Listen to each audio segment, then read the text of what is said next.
Hi, everybody. This is Silvio Canto in Dallas, Texas on Tuesday, July the 19th, and welcome to our commentary. As I mentioned yesterday, and I'll mention again tomorrow, when we actually celebrate the anniversary of the landing on the moon or man walking on the moon, I always get excited about this week because I remember so much about Apollo 11 and the actual. I was listening to a little transistor radio, listening to the Apollo 11 taking off on the mission. Then, of course, we were following it on TV, and then, of course, the actual landing. We're going to get into a lot of that on the show on the 20th, and we'll talk about what it was like, to be alive. In fact, I had a post that I wrote at the American Thinker a couple of years ago, where I wrote about how lucky I've always felt that I was alive at that moment, how lucky I felt that I was living and able to see it all, because I can still remember my parents' faces, when we were sitting there watching it on TV. And they were just like, for them, they couldn't believe it. Now, of course, they had grown up in a generation. They had grown up in a generation where, they used to read comic books about going into outer space and the moon. And so they were all excited about it. And so was I. I think everybody was. And then there've been some great articles about that Apollo 11 mission. One of the more interesting ones, and I'm going to refer to this article in my blog post that comes out on the 20th of July. And it's the one written by Charles Krauthammer. And he wrote this, he passed away, 4 years ago? So he wrote this in one of the anniversaries of Apollo 11. And he wrote about what, the name of the article is The Moon That We Left Behind. And part of what he was saying is that we never went back, to my knowledge, to Tranquility Base, which is where the Apollo 11 landed. And, we didn't go back to the moon. Since 1972, we've never actually been back in the moon. I think Apollo 18 or 19 was the last mission to the moon, and that was a long time ago.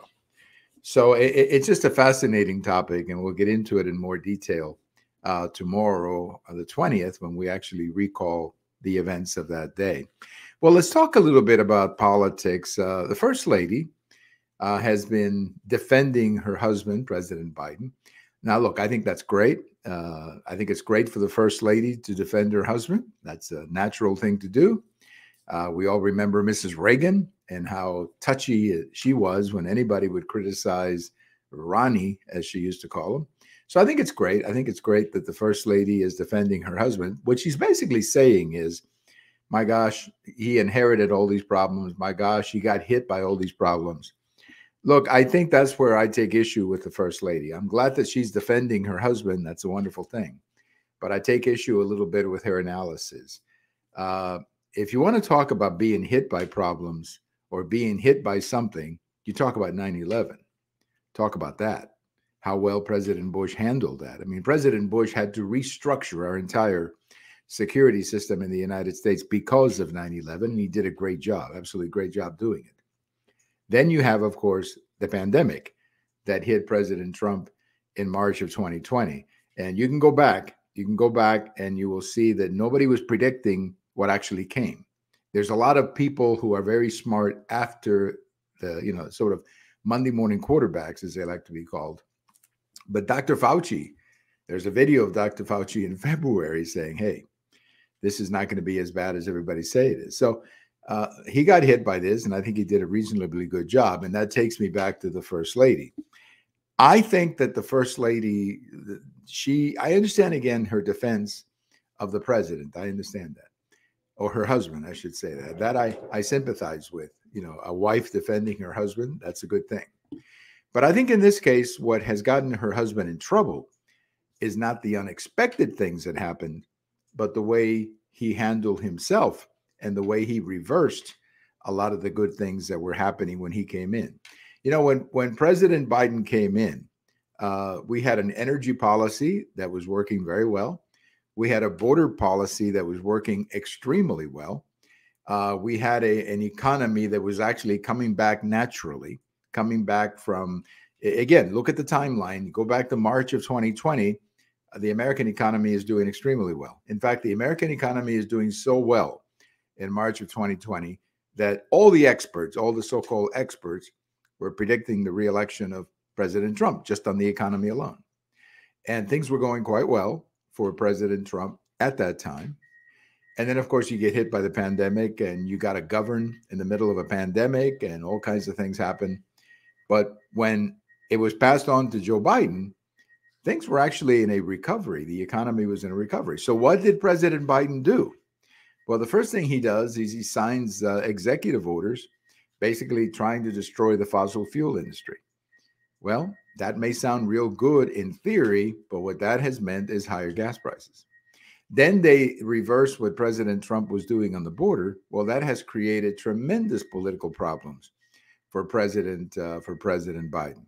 Then they sign other things. Then they pass this $1 trillion or whatever it was bill that was supposed to, again, help the economy. In fact, it didn't help the economy because all that it did was put a lot more cash into an economy. And that cash, of course, contributed to the inflation that we have now. So as I said before, I can understand the First Lady defending her husband. That's a natural thing to do. But I think the First Lady needs to understand that it was her husband who got himself into this political mess. Had her husband simply put the country on automatic pilot when he took over from President Trump, had he done that, had he not touched the energy plan, had he not touched the border plan, had he not messed with the economy, had he just put the country on autopilot, he'd be a heck of a lot more popular right now. And the Democrats would not be running away from him or talking about replacing him. And that takes me to my second topic today. And that is the fact that I have a post about this, by the way, at the American Thinker, talking about how the Democrats are running away from President Biden. Now the media is running away from President Biden too, because the reality is that people are not watching TV the same way. A lot of people are turned off by the media. If you've been following the news, you know that the news media's credibility has been dropping and dropping and dropping and dropping like crazy.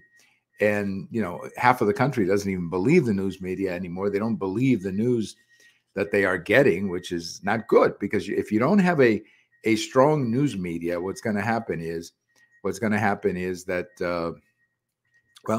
people are going to have to get the news elsewhere. And that's dangerous because sometimes they may get the news from places where the news is not edited and where there's an agenda behind the delivery. So, that's not good. We need a strong, independent news media. We don't have that one right now. And that's not good. That's not good for the country. Well, we are at a point right now where the news media has almost become irrelevant, which is extremely interesting for the country and a real problem for the country, if I may say so. I mean, a real problem for the country. Let me just take a quick look here. I have in my notes. I want to make sure I cover this point. Yes, okay, I did. The media is turning on President Biden, and why are they turning on President Biden? Well, a lot of it's because they feel that they have to, I guess, as journalists. But I really think what is driving all of this is that the media has gotten bored with President Biden. I think they're looking at President Biden and they're saying, this guy is not getting us ratings. They didn't like Trump. I know that, but Trump got him ratings because Trump was the kind of guy that the media would love to cover.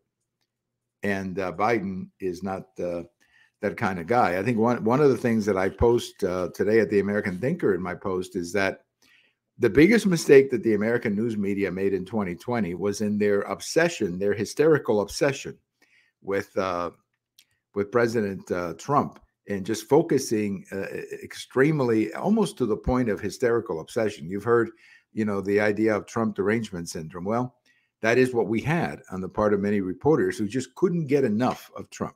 They simply could not get enough of President Trump. Let me move my notes over here. I think it's a little bit easier to follow it if I've got it over here. But the media in their obsession of just being hysterically obsessed with Trump, they didn't cover President Biden. And that's becoming more and more obvious. This journalist, Glenn Greenwald, is writing about this, that it's becoming more and more obvious that if the media in 2020 had forced Joe Biden to get out of the basement and go out there and campaign the way most candidates have to campaign. If they had done that, I think we would have seen in the fall of 2020 a lot of what we're seeing now with President Biden, which is a man who is not coherent, who basically has to read everything. He doesn't seem to have the ability to handle questions, and everything has to be written out for him. And that's not the kind of man you want to have in the president of the United States. So the media is clearly turning on President Biden. The Democrats are turning on President Biden because obviously they're going to take a beating in the fall. If things don't change dramatically, you're looking at the Republicans winning the House, likely winning the Senate, and a President Biden who's going to be politically castrated. I mean, he's not going to have anything to do because he won't have the ability to do anything. He'll write executive orders, but they're worthless because they will be challenged in the courts, and the orders will be sent right back to him by the courts. So, the Democrats understand that. They understand that they're about to go into the wilderness because of the Biden presidency. So they're frustrated about it, but they don't know what to do with Biden because we don't have any way of replacing a president. We cannot do a confidence vote, as happens in other countries. Some of the parliamentary systems like Canada and the UK, they have the so-called confidence vote where they can actually get you out on a confidence vote. We don't have that. Now, for years, the argument for not having that was that that way you had stability. You had a man in the White House for 4 years. And I understand that argument too. And clearly stability is important. But when you have a situation like the one that President Biden is in, you really have to wonder, what is your next step? Because he doesn't look good. I hate to say it. And I doesn't really give me I don't get any fun of saying that. I want to make that clear. It doesn't really give me any fun of making fun or somehow mocking a 78 or 79-year-old man. It doesn't give me any comfort to do that. But there's no question that as president of the United States, he probably shouldn't be on this job. And had the media done a better job of reporting on him in the fall of 2020, I think a lot of it would have come out. A lot of this would have come out, and it would have been sure. I mean, Trump would have won a close election, but nevertheless, I think he would have won. One quick note that I wanted to say here as we finish. Tuesday night is the All-Star Game, the baseball All-Star Game. And I'm not a big fan of the home run derby. I know that was last night. I grew up watching the All-Star Game. It's one of those moments in the summer that you remember. Generally, we were out of school. It used to be an afternoon game, so it was easy to watch. And, I have a lot of memories of the All-Star Game. But recently, I have not been as interested in the All-Star Game as I used to be. Now, it could be that I don't have the personal attachment to the players that I used to have when I was younger. Maybe that's what it is. But the All-Star Game is on tonight, and it's the American League versus the National League. It used to be they used to play for a home court advantage in the World Series. They don't play that anymore. And I think that took away a little bit of the intensity of the game as well, because you want, if you're an American leaguer, you want the American League to have home field advantage in the World Series. And right now they're just playing an exhibition game. It was always an exhibition game, I guess you could say, but it's been more of an exhibition game here in years. So I hope the American League wins because our team, the Texas Rangers, is in the American League. But I'm not going to get a chance to watch it tonight because I got to teach a class tonight. So I'll probably listen to it a little bit as I'm driving home. The All-Star Game, one of the great traditions when I was growing up watching that. Thank you for listening. Thanks to all of you. Thanks to my friend Eric for joining in. And we'll talk to everybody later. This is Silvio Canto in Dallas.